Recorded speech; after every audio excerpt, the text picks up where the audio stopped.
Halo, Pak Kutun, apa kabar?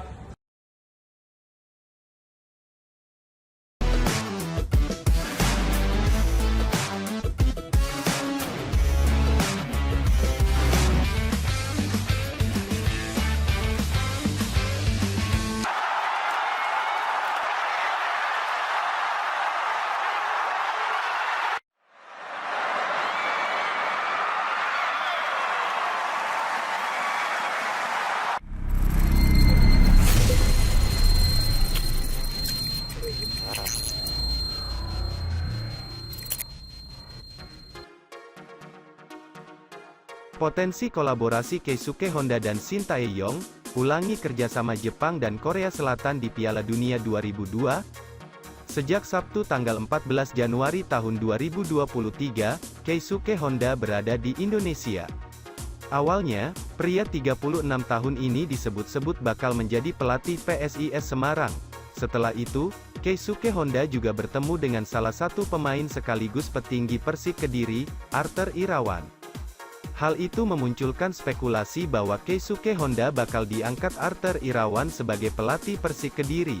Namun, akun @indo_jlik yang diketahui memiliki channel kuat terkait apapun soal sepak bola Jepang, mengonfirmasi kehadiran Keisuke Honda ke Indonesia bukan untuk menangani salah satu klub tanah air.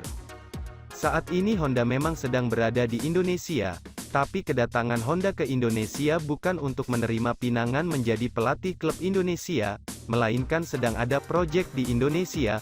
Proyek yang dimaksud saat ini masih dalam pembahasan, jadi belum boleh diberitakan, tulis akun Twitter @indo_jlik. Merujuk kepada tweet di atas, Keisuke Honda bakal menjalankan sebuah proyek di Indonesia. Apakah ini pertanda Keisuke Honda bakal berkolaborasi dengan Shin Tae-yong untuk membangun prestasi timnas Indonesia? Namun, ketika isu di atas beredar, sejumlah peragu muncul. Mereka menilai Keisuke Honda dan Shin Tae-yong takkan bisa bekerja sama, mengingat keduanya berasal dari Jepang dan Korea Selatan, dua negara yang sempat berseteru. Karena itu, harapan melihat Shin Tae-yong dan Keisuke Honda bekerja sama di timnas Indonesia cukup besar. Jika kolaborasi ini kesampaian, kita boleh optimistis prestasi timnas Indonesia terdongkrak. Selain Shin Tae-yong, Keisuke Honda sukses besar saat menjabat manajer timnas Kamboja pada tahun 2018 sampai tahun 2022. Ia sanggup menjadikan Kamboja memiliki level yang setara dengan Filipina dan Myanmar. Ketika bersua timnas Indonesia dan Thailand di Piala AFF 2022, Kamboja hanya kalah tipis.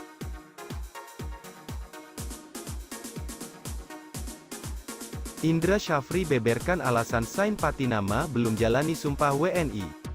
Direktur Teknik PSSI, Indra Syafri, membeberkan alasan kenapa calon pemain naturalisasi, Sain Patinama, belum juga melakoni sumpah menjadi warga negara Indonesia, WNI, meski keputusan Presiden, Kepres, sudah ada. Seperti diketahui, nama Sain Patinama masuk dalam jajaran calon pemain naturalisasi untuk timnas Indonesia. Sain Patinama memang menjadi salah satu dari 4 pemain yang saat ini namanya diproses untuk dinaturalisasi. 4 pemain tersebut yakni Sain Patinama untuk timnas Indonesia dan 3 pemain lainnya yakni Justin Hubner, Ivar Jenner, serta Rafael Struijk buat timnas U20 Indonesia. Namun, proses naturalisasi pemain asal klub Norwegia, Viking FK, itu telah memasuki langkah final. Pemain berusia 24 tahun itu bahkan tinggal menjalani sumpah di Kementerian Hukum dan HAM, Kemenkumham, untuk menjadi WNI.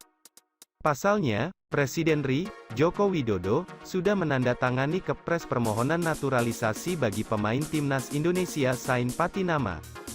Dengan begitu, Sain saat ini tinggal menjalani sumpah karena sudah mendapatkan persetujuan. Namun, hingga saat ini belum ada kepastian kapan tepatnya Sain bakal menjalani sumpah menjadi WNI.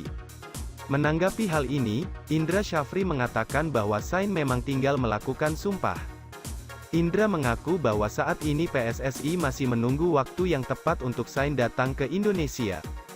Hal ini karena klub yang diperkuat Sain masih menjalani kompetisi. Bahkan pada Kamis, tanggal 19 Januari tahun 2023, Viking FK menjalani pertandingan. Untuk itu, terkait sumpah menjadi WNI belum diketahui kapan tepatnya karena PSSI masih menunggu konfirmasi dari Sain, menunggu waktu Sain. Nanti saya coba tanyakan, ujar Indra Syafri kepada awak media termasuk bolasport.com. Sementara itu, 3 nama pemain lain yang bakal dinaturalisasi yakni Ivar Jenner, Justin Hubner, dan Rafael Struijk juga tengah diproses. Indra pun memastikan bahwa proses naturalisasi ini tidak akan mengalami masalah meski jabatan Ketua Umum PSSI nantinya berubah.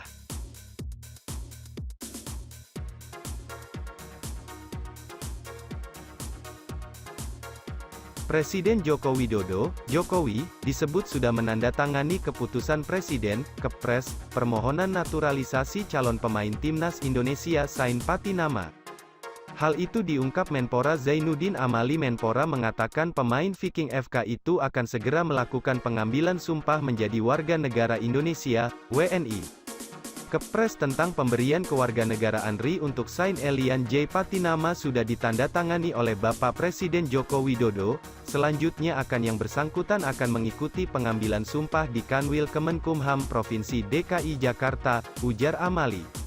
Sebelumnya permohonan naturalisasi Sain Patinama sudah disetujui DPR RI dalam rapat paripurna pada tanggal 17 November lalu.